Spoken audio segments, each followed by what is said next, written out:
So I recently made a video where I shared the 10 ways that I screwed up here in my home theater. And you guys roasted me sufficiently because I deserved it for sure for some of my boneheaded decisions. But for this video, I'm going to share the 10 things that I actually managed to get right here in my home theater, and the things that worked out well, and some of the things that I absolutely love. So to start off, the first thing on the list, number one, in no particular order, is the walls. Now, the walls are painted a dark color in flat. The color is Mount Etna. This is one of those things that, as I was researching, I watched a lot of videos on YouTube, and one of the things that came out was you need to paint your walls a dark color and have it be in flat to reduce reflections. And I am so glad I did that, because when I watch movies in here, you turn off all the lights, we turn off the sconces, we turn off the overhead can lights, turn off all the lights, all we have is just the screen, and the walls almost completely disappear. The reflections are cut to a minimum, and it just looks great, and it really creates that immersive viewing experience, and I love it. So the number two thing that I got right in this home theater is the wall treatments. These acoustic panels that I got from GIK Acoustics. I reading online, watching YouTube videos, a lot of designers really stress the importance of having good acoustic treatment in your home theater, and that advice is spot on. I cannot overemphasize this point enough.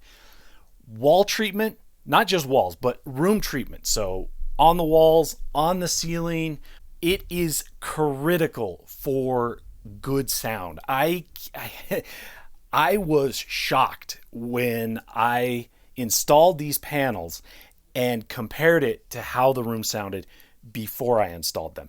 I kind of built this a piece at a time, and in the process, these took a long time to arrive because it was during COVID and supply chain issues, etc.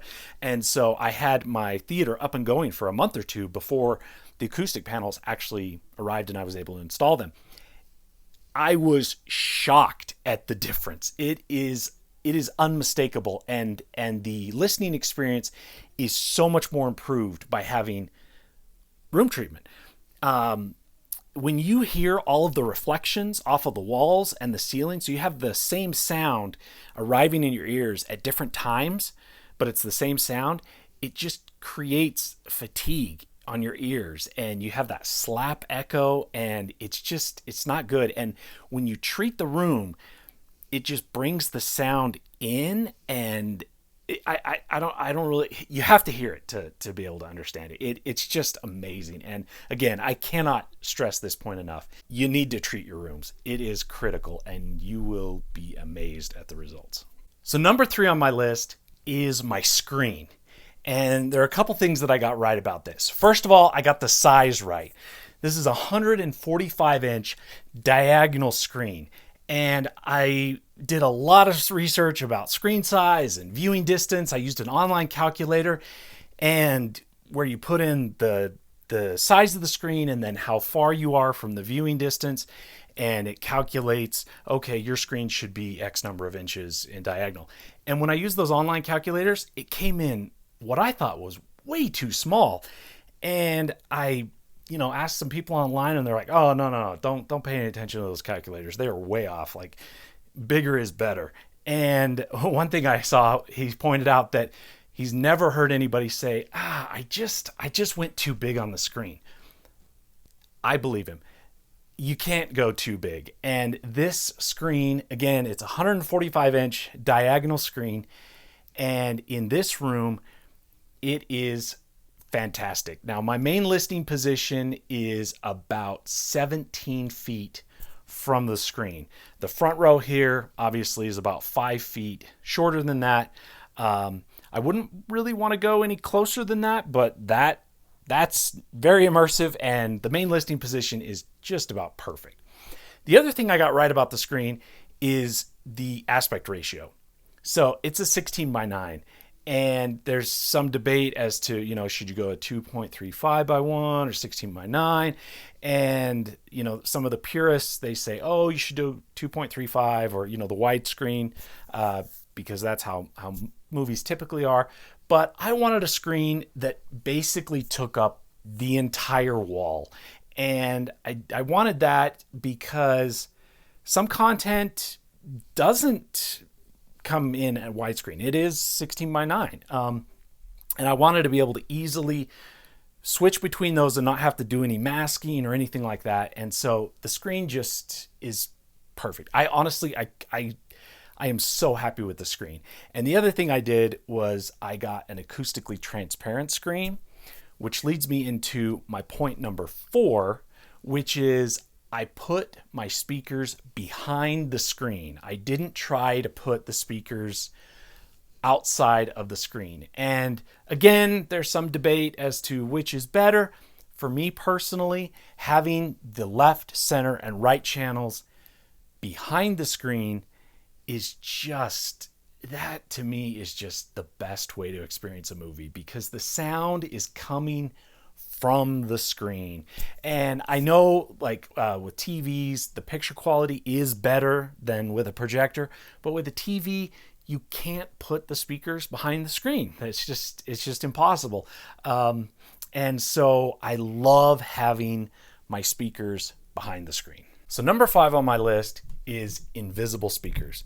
And by that, I mean in-wall speakers. These things they disappear. I literally painted these speaker grills the exact same color as the walls. I found a website where you give them the color of your wall, and then they create a custom spray can of that color. And so I sprayed it, and these speakers, I mean, when you put the speaker grill on there, they just snap on, they're magnetized. The speakers just disappear. And, there are people who argue, in-wall speakers don't sound as good as regular box speakers because the cabinet enclosure, et cetera, et cetera, et cetera. So it's a compromise. Well, I can tell you this is a compromise that I'm willing to make, because it looks fantastic to not have speakers in the room. The only speakers that show are the 2 bookshelf speakers that I use as Atmos speakers. And the rest of them are all in-wall. And I use Golden Ear Invisa speakers for my in-wall speakers. And they sound amazing. They do. They're in-walls, but they sound incredible. And I love them. And I have never had even a moment's regret for my speaker choice. So number 6 on my list is my equipment closet. This is something that just happened to basically fall in my lap. The basement was already designed, the layout as far as, the room and this closet. This is because the stairs are above this wall here. And so the closet just happened to be here, and it just happens to be absolutely perfect for holding all of my electronics and my movie collection. When you have a cabinet at the front of your room under your TV, you have to deal with the lights from the equipment. And so that's distracting when you're trying to watch the movie and you got these equipment lights in front of you.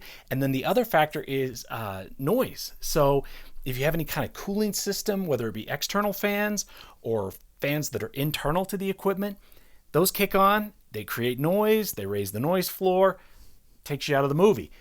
I don't have to deal with any of that, and I love it. All of my equipment is right here in this closet, and it's so great because it's accessible and everything is just right in here, tucked away, and I don't hear a thing. I don't see any of it. It's great, and I'm so lucky that it just turned out that we just happened to have a closet right here. So number 7 on my list is my equipment rack. Like I mentioned, I've got all of my electronics here in my equipment closet, and having this rack, it just makes for such a clean, tidy, organized way of holding all of the equipment that I have. I've got my processor, I've got my amplifiers, I've got my 4K player, I've got my Apple TV, I've got my surge protector, I've got everything, and it's all right here in this really, really slick rack. And I, when I was first designing my theater, I wasn't sure how I wanted to store all of my equipment. I was imagining like, oh, do I get like an end table and like stack stuff? And then I'm like, no, there's got to be a better way. And so obviously the obvious answer is an equipment rack.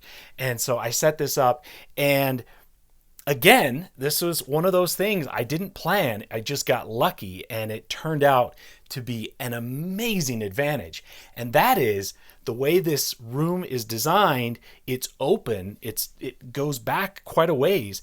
And so I can go around the rack, around to the back of the rack, and have full access to all of the equipment from the back side of the equipment, which means I don't have to pull stuff out. I don't have to like reach back around and try to like fish cables around. I can just sit there and I've got everything. I can plug and play just as much as I need to. And everything is fully accessible from the front as well as the back. So number 8 on my list of things that I love in my home theater is my processor. I have the Anthem AVM70 to run my entire home theater. And I am so glad that I went in with separates to begin with. I did look at using an AVR to start off and then potentially upgrading, whether that be adding external amplifiers to the AVR or just entirely replacing the AVR. But after debating in my mind, I finally just decided, you know what, I'm just going to go all in from the beginning, and I went straight to separates.